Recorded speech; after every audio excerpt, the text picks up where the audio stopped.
राजस्थान में भजनलाल सरकार का 1 साल पूरा होने की चर्चा है। और चर्चा सरकार भी कर रही है, कांग्रेस पार्टी जो कि प्रमुख विपक्षी दल है राजस्थान में वो भी कर रहे हैं। दो बिंदुओं पे चर्चा हो रही है, एक तो पॉलिटिकल चर्चा हो रही है और दूसरी राजस्थान में विकास के मुद्दों पे और राजस्थान में कानून व्यवस्था के मुद्दों पे भी चर्चा हो रही है कि जिन अपराधों को कम होने का दावा करके भाजपा 1 साल का जश्न मना रही है उनके क्या हालात हैं, साथ ही प्रदेश में सिक्कों की क्या स्थिति है, यानी कि राजकोष की क्या स्थिति है। ये सरकार तभी चलती है जब सिक्का मजबूत होता है। इन बिंदुओं पे बात करने के लिए हमारे पास 3-4 तरह की विशेषज्ञता रखने वाले कांग्रेस के वरिष्ठ नेता हैं।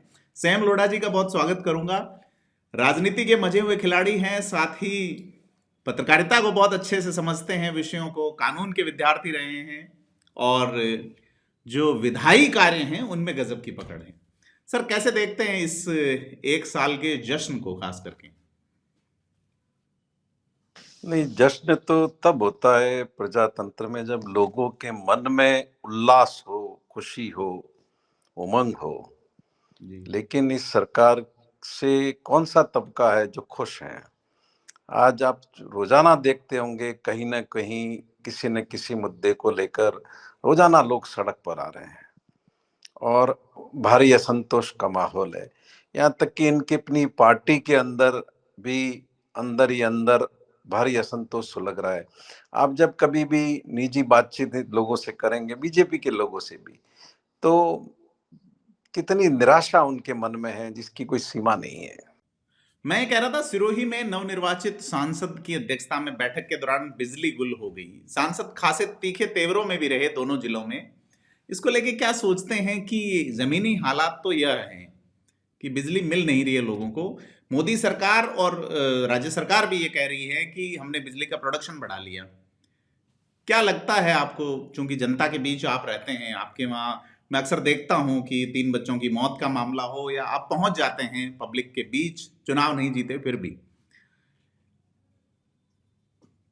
तो मूलभूत चीजें जो है इस पे मैं राय दरअसल जानना। प्रदीप जी, जी। बिजली को लेकर के सिरोही में बहुत भारी असंतोष रहा है। मतलब बहुत टेलीफोन मुझे आते रहे हैं और अभी भी आज भी आते हैं। बीच में तो बिजली गुल हो जाती थी, कई कई घंटे घरों की बिजली नहीं आती थी।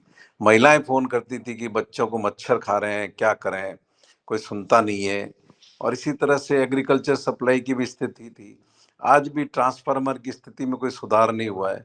आज भी ट्रांसफार्मर जल जाए तो कई कई दिन तक आपको ट्रांसफार्मर नहीं मिलता है। कई जगह पर लोगों ने धरने भी दिए हैं। यूरिया को लेकर के भी भारी समस्याएं हुई है, उसके लिए भी खूब लोगों ने ज्ञापन दिए हैं। तो अब ये सारे असंतोष के हालात, यहाँ तक कि सांसद ने खुद ने कह दिया था कि मैं क्या करूं, मैंने उससे बात की उससे बात की, अब क्या मैं धरना दूं? तो मतलब असंतोष का यह आलम है कि जनप्रतिनिधि भी अधिकारियों की अकर्मण्यता, निकम्मेपन से बहुत परेशान है। जी। एक पॉलिटिकल मूवमेंट सिरोही में सर एक सप्ताह भर पहले हुआ था कि क्रिकेट एसोसिएशन जिसके आप अध्यक्ष रहे, अब विधायक के पुत्र उसके, या जो मंत्री हैं उनके पुत्र अध्यक्ष बने हैं। तो क्या उनकी पॉलिटिकल लॉन्चिंग हो चुकी है? आपके सामने चुनाव में इस बार ओटाराम जी आएंगे या विक्रम देवासी? नहीं, अभी तो ये तो भविष्य के गर्भ की बात है, कौन चुनाव लड़ेगा कौन नहीं चुनाव लड़ेगा। जी। क्रिकेट को लेकर के सरकार ने तय कर दिया है कि सभी जगह बीजेपी के लोगों को बिठाओ, चाहे जी। किसी भी तरह का फर्जीवाड़ा करना पड़े। और ये सिरोही के अंदर भी जो कुछ हुआ है वो एक भारी फर्जीवाड़ा है। जनता की इसको समझ रही है, लोग भी समझ रहे हैं। एडॉक कमेटी को किसी तरह का कोई अधिकार नहीं होता है कि वो क्लबों के पदाधिकारियों की सूची में फेरबदल कर दें। सिरोही के अंदर एडॉक कमेटी ने क्लबों के पदाधिकारी बदल दिए, क्लब बदल दिए, एक एक परिवार के चार चार अलग हो गए। पाली जिले का आदमी यहाँ पर आकर के पदाधिकारी बन गया और जो भी चुनाव अधिकारी था उसने भी महान फर्जीवाड़ा किया।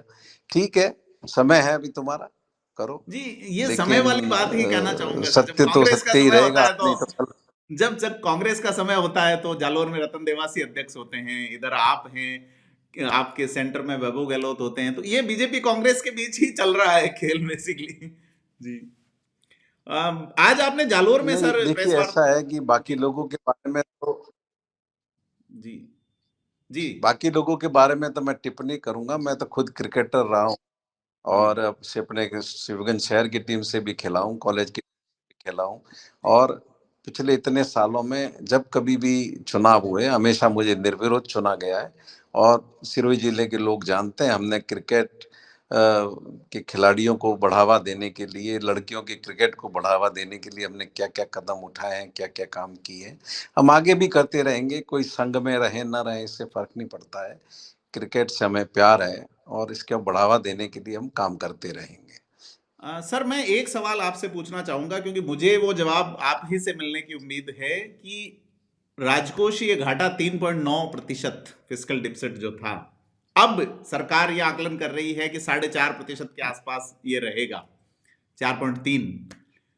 ये बजट जो पेश जुलाई में किया, जो दिया कुमारी जी ने। हम्म, राजस्थान में अब ये जो एमओयू हुए हैं, हम्म, आज मैंने आपका स्पीच सुना इसको लेके, जालोर में आप जो बोले, तो क्या लगता है कि राजस्थान में हम्म। एक घाटा इन एमओयू और फ्यूचर का परिदृश्य क्या लगता है कि हमारे खजाने में रुपए कितने होंगे, या राजस्थान क्या ये जमीनी रेवड़ियां बांट रहा है कि भी जमीन, आप सोलर में सबसे ज्यादा इन्वेस्ट आ रहा है, तमाम चीजें आप जानते हैं। मैं क्या जानना चाह रहा हूं जी।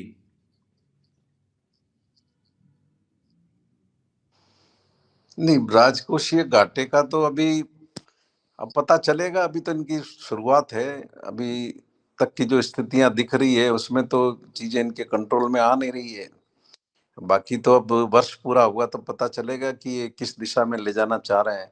क्योंकि मैंने जैसा कि निवेदन किया है जालोर में भी, और आप भी जानते हैं कि इन्होंने बजट में ही ऋण को लेकर के अपना इरादा साफ कर दिया है। हाँ और अब जो 6 मंथ रिपोर्ट एफआरबी की अप्रूव की है, तो डेट जो है वो तो 6 लाख करोड़ पार कर गया है।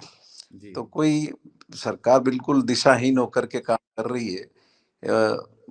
केंद्र सरकार इनकी होने के बाद भी, वहां से पूरा सहयोग मिलने के बाद भी आपकी दशा दिशा उसी तरफ जा रही है। तो वो राजस्थान के लोगों के मन में आपका काम कोई उम्मीद पैदा नहीं कर रहा है। जी। ये जो एमओयूज हुए हैं जिसमें इन्होंने राइजिंग राजस्थान किया है, उसको लेके क्या सोचते हैं आप? जिस तरह के बड़े एमओयूज हुए हैं, बड़ा एक दावा है कि राजस्थान का कल्याण हो अभी जाए। तो बहुत प्रारंभिक जी। अभी तो प्रारंभिक स्टेज है। पर हम तो यही चाहेंगे कि भाई ये जमीन पर आए और पिछले ये 12 साल सारे में काम 4 शुरू ऐसे हो। इवेंट हो चुके पर हैं, 2 अशोक गहलोत जी के टाइम, 2 वीरेंद्र सरकार के टाइम। जी। जी। 4 हम्म, इवेंट ऐसे हो चुके हैं पिछले 10-12 साल अब में। ये हानि सरकार करती है, हर राज्य में होते हैं, निवेश भी आते हैं, लेकिन निवेश फ्रेंडली स्टेट बनाने के लिए आपको विशेष तरह के प्रयास करने चाहिए। आज पूरे देश के बिजनेस में पर राजस्थान के लोगों का कब्जा है। राजस्थान के लोग हर जगह लीड कर रहे हैं। तो एग्जैक्टली। अपने स्टेट में वो क्यों नहीं काम करना चाहिए? आप उनको अपने सरकार के काम को बिजनेस फ्रेंडली बनाइए। जी। आप तो एक्शन तो सारे आपके उल्टे होते हैं। बात सही है। एक मैं ये जानना चाहूंगा कि अभी जो इशू चल रहा है, फोन टेपिंग वाले पे आपने एक जवाब भी दिया था जालोर में कि जो अशोक गहलोत जी वाला मामला, इसका पॉलिटिकल एंगल क्या देखते हैं आप? क्या? जी।